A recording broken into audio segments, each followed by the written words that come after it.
Right, good day watchers and welcome to my film review tonight. Tonight we're watching the 1951 Thing from Another World. Not the remake, but the original 1951 film. I really enjoyed this movie, by the way. I've seen it before. I remember it was on the original Halloween when they're watching the original movie. I thought I watched it before Halloween. So The Thing from Another World is sometimes referred as just The Thing in a 1951 black and white science fiction horror film directed by Christian Nyby. James Argness plays The Thing. The Thing from Another World is based on the 1938 novel Who Goes There? Starring Margaret Sheridan, Kenneth Toby, Robert Combs-Waite, Douglas Spencer, James Young, Dewey Martin, Robert Nichols.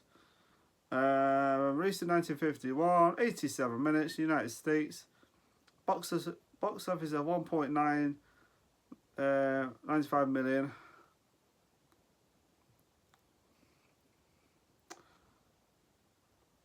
Okay, the film storyline concerns the United States Air Force crew and scientists who find a crashed flying saucer in the Arctic ice and a humanoid body nearby. Returning to the remote Arctic research outpost with the body still block ice, they are forced to defend themselves against this still alive and malevolent plant-based alien who is accidentally thrown at. Okay, so the plot is an entourage journalist Ned Scott, looking for his story, visits the officers' club of the Alaskan Air Command, where he meets Captain Pat Henry. His co-pilot and flight navigator General Fogarty orders Henry to fly to Polo Expedition 6 at the North Pole, per request from its lead scientist, Nobel laureate Dr. Arthur Carrigan, or as radiated that an unusual aircraft has crashed nearby with Corporal Barnes, Cruise Chiefs Bob, and pack of sled dogs. Henry pilots the Douglas C-47 Skytrain transport aircraft to the remote outpost. Upon arrival, Scott and the aircrew meet a radio operated tech scientist Dr. Chapman and his wife. The colleagues Voorhees, not Jason Voorhees, of course, Stern, Redding, Stone, Lawrence Wilson, Ambrose, and Carrigan. Henry later rekindles his romance with Nicholas Carrigan, secret secretary. Several scientists fly with Iran to the crash site, finding a large object beneath the ice. As the spread out to determine the ship's shape, they are standing in a circle outlining a flying saucer. The team attempts to free it from the ice with the thermite, but a violent reaction with the ship's metal alloy completely destroys it. The Dagger counter, however, detects something buried nearby. A frozen body. It is excavated intact in a large block of ice and flown back to the base as an Arctic storm closes in on them. Okay, so this film I've seen it before and I liked it. Anyway, this group of people decide to go to this like crash ship. I don't want to explain the whole story because it's not a long movie, but it's just like a small little review that I'm gonna do. I'm gonna do cons and pros with this. I quite like the cons and pros approach sometimes. Yeah, because I thought it was a good idea because I did my Halloween film and I like the cons and pros. I think that's quite a good idea too. The negatives and the positives about a certain film. So anyway, these people find this like ship. And it's like anyway, so they're trying to find the what shape of the size of this thing. Anyway, so it turns out it's a big freaking it's like a UFO shaped kind of circle ship. Anyway, so they're trying to get this like they're trying to get this like I suppose they're trying to free the ship from the ice. Of course, it doesn't quite work out that well. They end up destroying it. Because the explosion, because things like anyway, so the explosion destroys the ship, but then they find this body in this ice. So anyway, so they decide to take the body back to the outpost, and it's like, yeah, good idea. So anyway, so they take the body back. So anyway, so they cut the body out they cut a block of the ice, take the body back to the base, of course, with the other people there who are living there. It's not as scary as the 1982 film, but it's still a pretty well made movie, especially the fire part. I was like, holy crap! So they keep this like body anyway. So they keep the body in this like part of the room anyway. So they break the glass and they keep it so that the thing doesn't melt or anything. So one guy stays behind. One of the team stays behind, one of the characters, and of course, and this is what, anyway, so they give him like an electric blanket, of course. So this electric blanket's like it's still on, so he decides to put the bloody thing on top of the ice just because he's like kind of creeping Mark. Because you see this thing actually in the ice, like this creature. It's human. It's not like the original. It's not like the 1982 voice. It's all like tentacles and stuff like. That was freaky. That was creepy as heck. But this thing's just a human, so it's not as scary. I mean, I won't want this guy chasing after me, that's for sure, because I'll tell you, this guy's big. But it's just like humanoid character. So anyway, so he decides to bloody put the thing's still on. He puts this like electric blanket over and it starts to melt. The ice is okay. Not a very clever idea, that.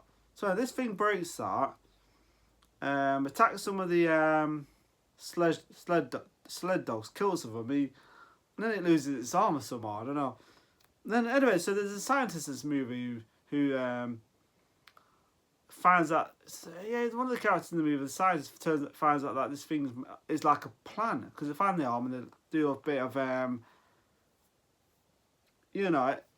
scientificness stuff on it, and he finds out this thing's like a plant, so it's like, okay, and yeah, it's like, oh, it's weird, it's like, oh, okay, this is not like the thing from the 80s movie, of course. This is like a plant, this is like a carrot, this is like a psychotic cabbage, it's just, and you think it's a word, that's not too bad. All you have to do is burn the damn thing, or whatever. So one of the characters just does have an idea, why don't we burn this damn thing? And you think, oh, okay. This thing does kill a few characters in this movie, but sometimes you don't see like something happens, and then this guy gets like one of the characters gets like knocked out, sorry, and it says that this creature slit these guys' throats. Of course, you don't see none of that. It's not like violent or anything, this film. Like the 1982 film. This film's like a little more tamer than that. It's not as scary either, but I still enjoyed it though. It does have some cool moments in this film. I liked some quite very effective scenes in it, tension and stuff, which I liked.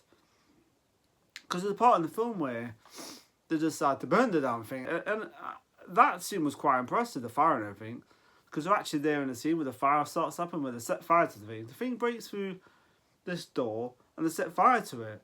and the woman's behind this like this guy like, and one of the characters puts his thing against this woman, so it's like anyway, so it attacks her, it breaks it, and it's still like it's quite an impressive move the way they do it, the fire and everything. It's quite cool. So yeah, it's still a good move. I still like it. It's an effective move. It's got some good, decent performance in this movie. Good acting, decent, and the character himself, the monster himself, I quite like the monster design. It kind of looks like Frankenstein's monster a bit. I'd say. I think one of the characters did play Frankenstein as Frankenstein's monster in the Mummy. I'm sure he did. I'm sure it was one of the characters in it in this movie. Well, it's tall enough, let's just say that. Yeah, I was thinking to myself, I'm sure that guy played Frankenstein's monster and the Mummy. So yeah, I really enjoyed it though. So when they're trying to burn the scene where they try to burn the character, the monster, that's pretty effective actually. I thought that was really impressive, especially the chaos it brings afterwards. And then they decided to like electrocute it, and that was more effective in this movie. They put these board things down, and then they like kind of like entice it in or stuff like this. Come on. And one of the characters, the doctor, gets like knocked out. I don't know if he gets killed or knocked out. I don't know. It just gets I think he just gets knocked out. His thing just punches him flying, because he tries to like reason with it. He's like saying, we can't kill this thing. This is like an intelligent life form. And so anyway, it knocks him out, kills him all over, and next bit, the electrocuted. It's quite an effective scene. That is. I think to myself, that's actually more. I mean, the fire was bad enough, but this thing's like literally you can't take getting shocked, and yeah, a lot of it's got to be a lot of electricity that kills it, because a taser won't do it. It'll probably just like it'll probably piss off more than anything. But yeah, but yeah, really good scene out there. Last part was really good with the kill it, and that was pretty cool. And it turns out this thing can actually multiply, by it's like these seed thing, blood or whatever. It's like it drops like blood or seeds of it. It's like it can multiply because this doctor keeps this like stuff, and it's like this stuff that these things are growing. It's like holy shit, this thing can actually multiply. That's pretty cool actually. So yeah, I really enjoy this meal. Yeah, really good film.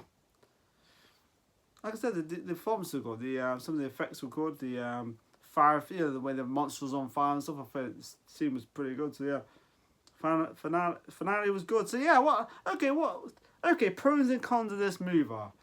Okay, let's go with the pros. Let's go with the pros.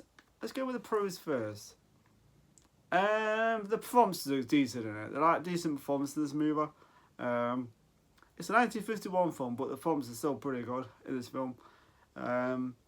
Good characters. I like the characters in it.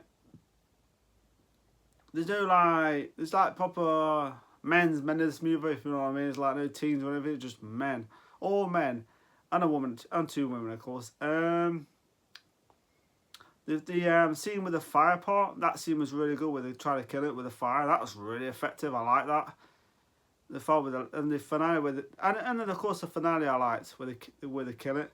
I thought that was good too. I thought the way they did that because that thing was kind of like Frankenstein's monster. I like the monster in itself. I thought that was pretty cool. It's like Frankenstein's monster that was, or it kind of looks like that actually. About the bolts and stuff on its neck. After the characters, I know. So yeah, that's what I liked about it. So yeah, and the film's pace in itself is pretty good. It's not too slow. That's what I liked. It's not too slow. It's not too. It's just the right pace the film has. I like that. The pace was just right. So yeah, the performance effects and all that. So yeah. Okay. There's probably some stuff I've missed, but oh yeah. One more thing. The intro that was good. It has the 1982 intro with the where it forms the thing, the fact. Yeah.